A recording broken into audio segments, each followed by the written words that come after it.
भारतीय वायुसेना आईएएफ अपने फाइटर फ्लीट को मॉडर्नाइज करने के मिशन पर है और इसी सिलसिले में 114 नए मल्टी रोल फाइटर एयरक्राफ्ट एमआरएफए के लिए एक बड़ी प्रतियोगिता चल रही है। इस रेस में कई दिग्गज शामिल हैं, लेकिन आज हम बात करने वाले हैं स्वीडिश डिफेंस कंपनी साब के ग्रिपेन फाइटर जेट की, जो अपनी एडवांस्ड टेक्नोलॉजी और मॉड्यूलर डिजाइन की वजह से भारत के लिए एक बेहतरीन विकल्प साबित हो सकता है। तो आइए जानते हैं आखिर ग्रिपेन क्यों है इतना खास।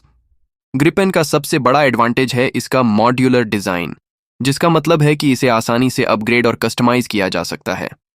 साब की head of design Annika Meijer के मुताबिक ग्रिपेन की distributed integrated modular avionics DIMA technology इसे बाकी फाइटर जेट्स से अलग बनाती है।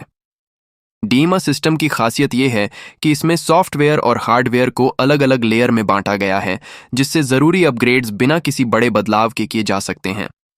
ग्रिपेन की इस टेक्नोलॉजी का सबसे बड़ा फायदा यह है कि अगर किसी नए सेंसर, डेटा लिंक या वेपन सिस्टम को जोड़ना हो तो उसे आसानी से मौजूदा सिस्टम में इंटीग्रेट किया जा सकता है, बिना क्रिटिकल सिस्टम्स को प्रभावित किए। इसका मतलब यह है कि भारतीय वायुसेना अपने Astra BVRAM missile, BrahMos NG missile और स्वदेशी डेटा लिंक जैसी टेक्नोलॉजी को आसानी से ग्रिपेन में शामिल कर सकती है।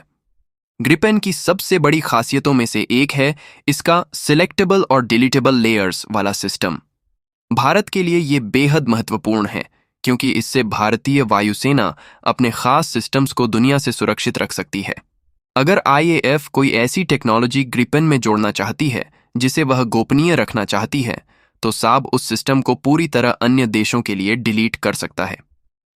ग्रिपेन EF इस प्रतियोगिता में रफाल फ्रांस, F-15EX अमेरिका और Su-35 रूस जैसे ताकतवर फाइटर जेट्स को टक्कर दे रहा है। जहां रफाल पहले से ही भारतीय वायुसेना का हिस्सा है, वहीं ग्रिपेन कुछ महत्वपूर्ण एडवांटेज प्रदान करता है। इसकी ऑपरेटिंग कॉस्ट कम है, जिससे दीर्घकालिक संचालन और रखरखाव पर खर्च कम आता है। इसका तेजी से अपग्रेड होने वाला मॉड्यूलर डिजाइन इसे भविष्य की आवश्यकताओं के अनुसार आसानी से अनुकूलित करने योग्य बनाता है। इसके अलावा साब ने भारत में निर्माण और टेक्नोलॉजी ट्रांसफर का प्रस्ताव दिया है, जिससे स्वदेशी उत्पादन को बढ़ावा मिलेगा और आत्मनिर्भर भारत मेक इन इंडिया पहल को मजबूती मिलेगी। साब ने भारत को मेक इन इंडिया के तहत पूरी मैन्युफैक्चरिंग फैसिलिटी स्थापित करने का प्रस्ताव भी दिया है, जिसमें इंजन और एवियोनिक्स का निर्माण भी शामिल होगा।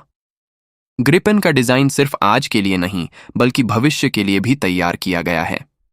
इसका मॉड्यूलर सिस्टम इसे तेजी से अपग्रेडेबल, कस्टमाइजेबल और सुरक्षित बनाता है, जो भारतीय वायुसेना की आवश्यकताओं के अनुरूप है। ग्रिपेन की ये खूबियां इसे एक मजबूत दावेदार बनाती हैं, लेकिन क्या भारतीय सरकार इसे MRFA प्रोजेक्ट के लिए चुनेगी? ये देखना दिलचस्प होगा। ग्रिपेन और अन्य फाइटर जेट्स के बीच आपको कौन सा ऑप्शन बेहतर लगता है?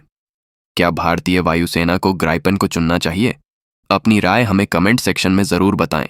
अगर आपको ये वीडियो पसंद आई हो तो लाइक, शेयर और सब्सक्राइब करना ना भूलें और बेल आइकन दबाएं, ताकि आपको हमारे आने वाले वीडियोस की नोटिफिकेशन मिलती रहे।